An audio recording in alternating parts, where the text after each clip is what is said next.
আচ্ছা নেহা, বলো তো, আমাকে বিয়ে করতে তোমার সমস্যা কোথায়? আমি কি তোমার জন্য পারফেক্ট নই? কমার্স নিয়ে পড়ছিলাম। কেন জানো? আমার বাবা একটা ব্যাংকারের সিকিউরিটি গার্ড। অনেকে তাকে হেট করে, সেজন্য তাদেরকে দেখিয়ে দিতে চেয়েছিলাম সিকিউরিটি গার্ডের মেয়ে অফিসার হয়েছে। আর এখনও সেই স্বপ্ন বুকে নিয়ে জীবন সংগ্রামে লড়ছি। আমার পরিবারে অভাব অনাটন নিত্যদিনের সঙ্গী। তারপরও আলহামদুলিল্লাহ আমরা জয়ী হওয়ার স্বপ্ন দেখি। কিভাবে বিয়েটা করে সে স্বপ্ন মাটি চাপা দিতে পারি। নেহা এক বুক কষ্ট চেপে রেখে আবিরের উদ্দেশ্যে কথাগুলো বলল। আবির ম্যাথ থেকে মাস্টার্স শেষ করেছে, অনেক জায়গায় চাকরির জন্য অ্যাপ্লাই করেছে, হয়তো পেয়েও যাবে। নেহা খুব সুন্দরী না হলেও তার সংগ্রামী জীবনে প্রেমে পড়েছিল আবির সেই প্রথম থেকেই। নেহাকে পারিবারিকভাবেই চেনে, দূর সম্পর্কের আত্মীয় হয়। তখন থেকেই দেখে আসছে নেহা কতটা পরিশ্রমী। আবিরের ইচ্ছে ছিল নেহাকে বিয়ে করার, কিন্তু নেহা কিছুতেই রাজি হয় না। যখনই বিয়ের কথা বলে তখনই বলে বিয়ে করলে চাকরি করতে পারবে না, চাকরি ওকে করতেই হবে, যত কষ্টই হোক না কেন। আবির বারবার বুঝিয়েছে বিয়ের পর পড়াবে, কিন্তু কে শোনে কার কথা। আজও আবির বলে ব্যর্থ হয়েছে। নেহা জানিয়ে দিল বিয়ে করে নিজের স্বপ্ন মাটি চাপা দিবে না। তবুও আবির বলল, আমরা একসাথেও তো তোমার স্বপ্ন পূরণ করতে পারি। কিভাবে জানাবো যদি তোমার ফ্যামিলি বাধা দেয়? আচ্ছা, একবার ভাবো, তোমার বাবা নিশ্চয়ই তোমার জন্য পাত্র খুঁজছে। যদি জোর করে বিয়ে দেয়, তুমি রাজি হয়ে যাবে সেটা নিশ্চিত। তখন যদি তোমার পড়াশোনাতে বাধা আসে, তখন কি করবে? বাবাকে আমি চিনি আবির, উনি নিশ্চয়ই আমার ক্ষতি চাইবে না। আমরা বন্ধু থাকি, প্লিজ। তো না শুনেই চলে গেল। মেয়েটাকে কিছুতেই বোঝানো যায় না আর কখনো ওর সামনে বিয়ের প্রস্তাব দিবে না। বারবার অপমানিত হতে কার ভালো লাগে। দুপুরে রুহেল বাসায় খেতে আসে। হাত মুখ ধুয়ে খেতে বসলে মাধবী ভাত বেড়ে দেয়, কাঁঠালের তরকারির সাথে ডাল আর ভাত। মাধবীকে দেখে মা কোথায়? তুমি দিচ্ছ যে? মা গোসল শেষ করে নামাজ পড়ছেন, আমাকে বলে গেছেন আপনি আসলে খাবার বেড়ে দিতে। আচ্ছা, এত দেরি? মা তো টাইম মতো নামাজ পড়েন। কি করছিল? সেলাইয়ের কাজ। আর তুমি কি শুয়ে বসে থাকছো নাকি? মাধবীর একটু অভিমান হয়, চুপচাপ বসে থাকে। এটা দেখে রুহেল বলল, মাকে সাহায্য করবে, বুঝলে? কখনো চুপচাপ বসে শুয়ে সময়। জি আচ্ছা। রুহেল খেয়ে উঠে পড়ে। মাধবী সব গুছিয়ে রেখে দেয়। সারা দুজনকে একসাথে খেতে বলেছিল, অথচ রুহেল একবারও খাবার জন্য সাধল না। খুব অভিমান নিয়ে না খেয়ে বসে থাকে। যার হাত ধরে এই বাড়িতে আসা তার কোনো ভ্রুক্ষেপ নেই। কিছুক্ষণ পর ভাবল, না আছে আমাদের মধ্যে প্রেম, না টান, কেনই বা বলবে উনি? কিসের জন্য অভিমান যার কোনো মূল্যই নেই?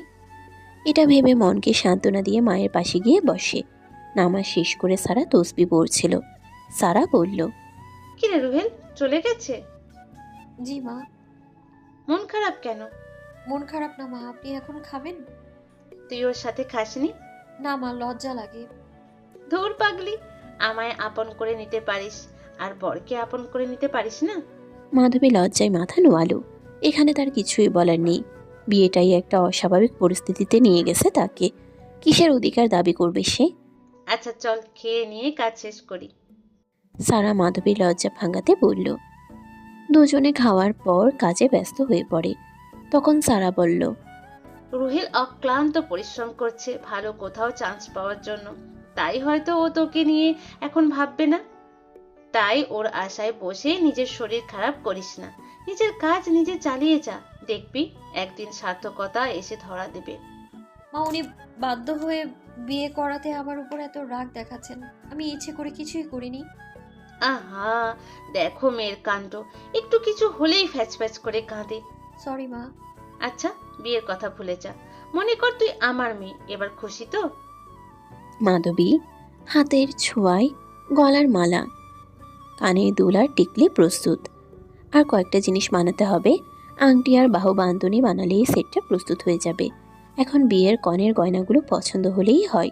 মাধবী সংকোচ কাটিয়ে বলল, মা, গয়নার ডিজাইন কনেকে দেখিয়ে আসলে কেমন হবে যদি ওরা কিনে ফেলে আগে আগে? বিকেলে যাব ভেবেই রেখেছি।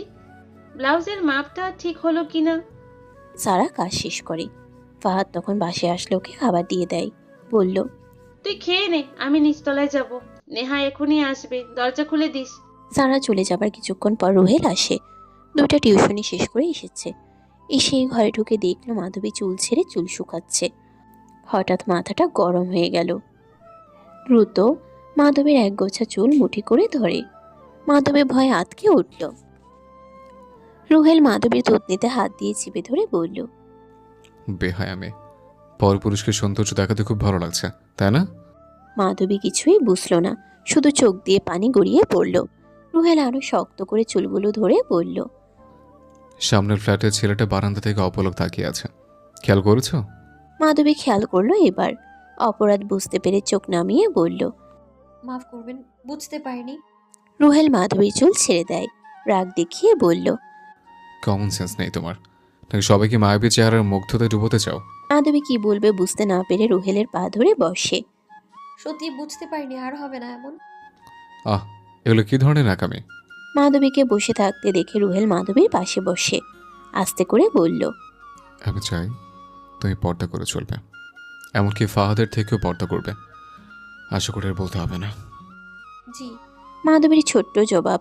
রুহেল কিছু বলছে না দেখে মাধবী বলল, লেবুর শরবত পান করবেন? এত বিলাসিতা তোমার মানায় না। মাধবী না বুঝে তাকিয়ে থাকে। রুহেল বলল, শরবত খাওয়া বড়লোকদের কাজ, আমাদের মতো দরিদ্র মানুষদের জন্য না। আপনি রোদ থেকে এসেছেন তাই বলছিলাম। লেবু কোথায় পেলে? মা এনেছেন। কখন? সকালে ওনার সাথে বাজারে গিয়েছিলাম, তখন 4টা লেবু নিয়েছেন। এটা বলেই মাধবী গিয়ে লেবু গ্লাসে চেপে লবণ দিয়ে শরবত করে নিয়ে আসে। রুহেল কথা না বাড়িয়ে কয়েক ঢোকে শেষ করে ফেলে। মাধবী বলল, আপনি আমাকে ক্ষমা করে দিয়েন, শুধু শুধু আপনার পরিবারে বোঝা হয়ে দাঁড়িয়েছি আমি। হঠাৎ? নিজেকে ক্ষমা করতে পারি না। ছোটবেলায় বাপ মা খেয়েছি, এখন আবার আপনাদের কষ্ট দিচ্ছি আমি। রুহেল মাধবীর ঠোঁটে হাত দিয়ে চুপ করিয়ে দেয়। দুজনের মাঝে অন্যরকম উত্তেজনা কাজ করছে। একে তাদের সম্পর্ক বৈধ, অন্যদিকে বয়সটাও কম। খুব কাঁপতে শুরু করে। রুহেল খেয়াল করে হাতটা সরিয়ে নেয়। রুহেল বলল, কখনো নিজেকে দোষারোপ করবে না। যাই হোক, তোমার মাথায় যন্ত্রণা করছে বুঝে? কিভাবে বুঝলেন? কথার মাঝে বিরক্ত প্রকাশ করতে দেখে। ও তেমন কিছুই না, আমি অভ্যস্ত মাথা ব্যথা নিয়ে। খুব কষ্ট পেলে ব্যথা করে, আবার কিছুক্ষণ পর ভালো হয়ে যায়। চুল টেনে ধরে কষ্ট দিলাম, সরি, মাফ করে দিও। সেজন্য নয়, আগে থেকেই করছিল। মিথ্যে বলিও না। এটা বলে রুহেল রান্নাঘরে গিয়ে 6 কাপ চা বসিয়ে দেয়। চা বানিয়ে 1 কাপ মাধবীকে দেয়, অন্য কাপে নিজে নেয়, বাকিটা ফ্লাক্সে ঢেলে রাখে। চা শেষ করার পর মাধবী বলল, যতদিন মামা ছিলেন খুব আদর করতো আমায়। মামা বিদেশ যাবার পর থেকেই আমি ওই বাড়ি কাজের মেয়ে হয়ে গিয়েছিলাম। তার মানে ওটা তোমার মামার বাড়ি? না, ওটা আমাদের বাড়ি, ফ্ল্যাটটা আমার নামে, কিন্তু নিজের বাড়িতে নিজেই কাজের মেয়ে হলাম। মাধবীর কথা শুনে রুহেলের ঠিক ভালো লাগলো নাকি খারাপ লাগলো নিজেই বুঝতে পারলো না। তবে এটা বুঝলো যে মনের ভিতরে কিছু একটা লেগেছে, বেশ তীব্রভাবে। বুকের চাপা কষ্টে মনটা ভারী হয়ে উঠল রুহেলের। রুহেল বলে, মানে কি বলছো তুমি? ও কিছু না, অন্যদিন বলবো। বলে মাধবী উঠে দাঁড়ায়। রুহেলের কাপ নিজের কাপ নিয়ে গিয়ে ধুয়ে ফেলে। ফিরে এসে বলল, আর টিউশনি করাবেন আজ? একটা আছে, তা বাসার কাছে, ওটা রাত 8টায় শুরু। ও। তোমার অতীত সম্পর্কে কি জানার অধিকার নেই আমার? মাধবী অবাক হয়ে তাকিয়ে থাকলো রুহেলের দিকে কিছুক্ষণ, তারপর বলে, বলবো তো অবশ্যই, কিন্তু এখন বলা অসম্ভব, তাই পরে জানাবো। কিন্তু সময় হলে? তোমার ভাগ্নি তো বাড়ি থেকে পালিয়ে গেছে মহিদুল। সোহানের কথা বুঝে ওঠার আগেই সাবিহা বলল, হ্যাঁ বাবা, তাও আবার আমার গণিত মাস্টারের সাথে। ভিডিও কলের ওপাশ থেকে দীর্ঘশ্বাস ছাড়ে মহিদুল ইসলাম, শুধু বলল, মাধবী এমন কাজ করতে পারলো? কত আশা করেছিলাম পড়াশোনা শেষ করে চাকরি করবে। মেয়ের কি যৌবন চাহিদা, ও তো এমন রং করতে ব্যস্ত, ও আবার পড়বে কখন? মুখ সামলে কথা বলো সুহানা, ভুলে যেও না আমি ওর মামা হই। ওর সাথে কথা বলার ব্যবস্থা করো, নইলে দেশে এসে তোমাকে দেখে নিব। ভাগ্নির জন্য প্রেম উতলে পড়ছে দেখছি। তা তোমার ভাগ্নি কই পালিয়ে গেছে? আমি দেখতে গেছি নাকি? নাগর কোথায় নিয়ে গেছে তা তোমার ভাগ্নি আর তার নাগর জানে। তুমি একটা শয়তান মহিলা, বলিয়ে ফোন কেটে দেয় মহিদুল। বাবা বেছে বেছে এই শয়তান মহিলাটাকে ঘাড়ে চাপিয়ে দিয়েছিল বলে মৃত বাবাকে মনে মনে দোষারোপ করতে থাকে মহিদুল। এই জন্যই হয়তো মা এই মেয়েটাকে পছন্দ করতো না। আমার মায়ের সাথেই কত খারাপ ব্যবহারটাই না করতো। আহারে, মাটা আমার দুঃখ পেয়েই দুনিয়া থেকে বিদায় নিয়েছে। মা যেমন হয়েছে তেমন শয়তানের পেট থেকে তো শয়তানই জন্মাবে। এগুলো ভেবে মন খারাপ করে নিজের ডিউটিতে মন দেয় মহিদুল ইসলাম।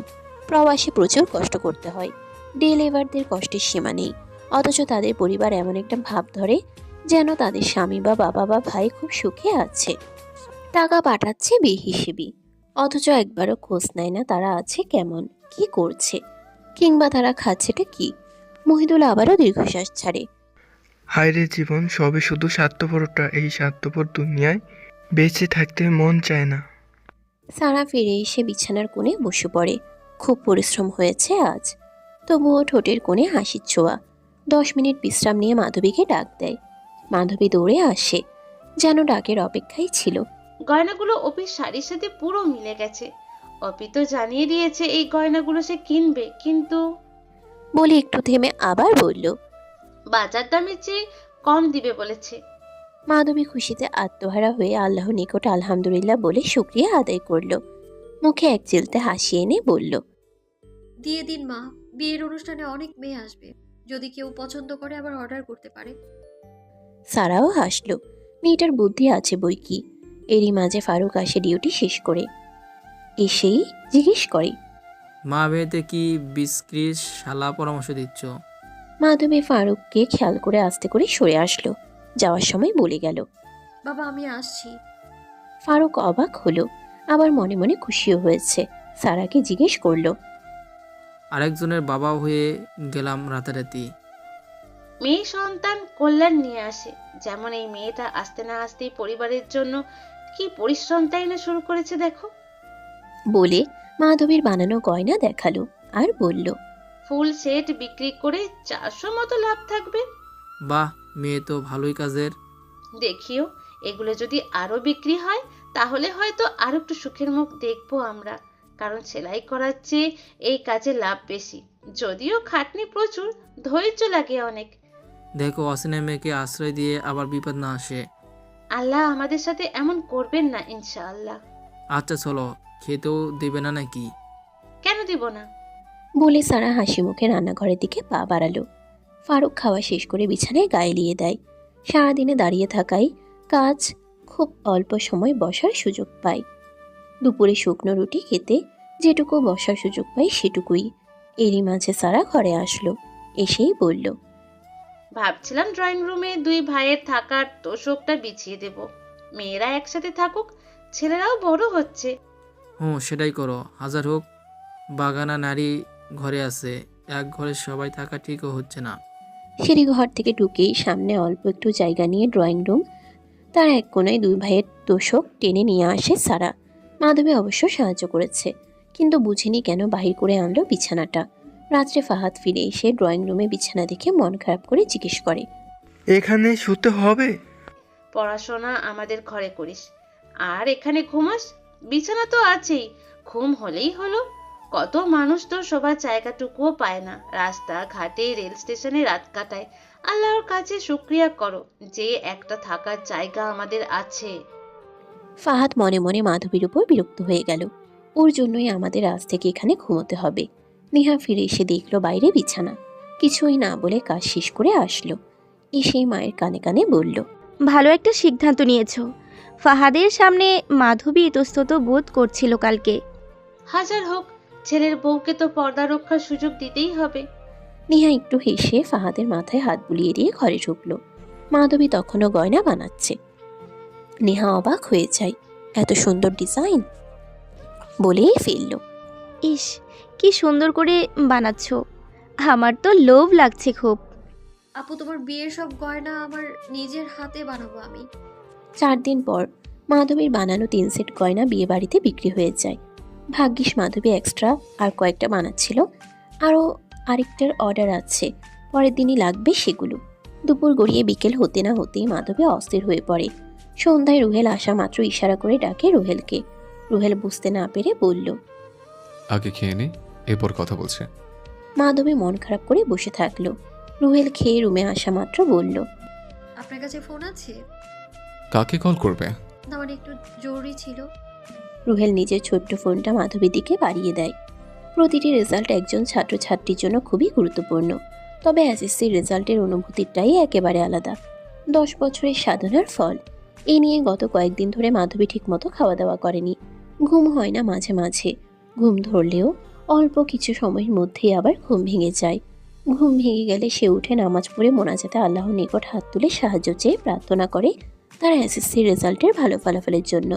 মাধবী মোবাইল হাতে নিয়ে ভয়ে ভয়ে পেজ নিয়ে বোর্ড পরীক্ষার রেজাল্টের ওয়েবসাইটে প্রবেশ করে রোল রেজিস্ট্রেশন নাম্বার দিয়ে সাবমিট করে। তারপর ফলাফল চলে আসে। ফলাফল দেখে তো সে মহা খুশি, যা চাইছিল তা পেয়েছে।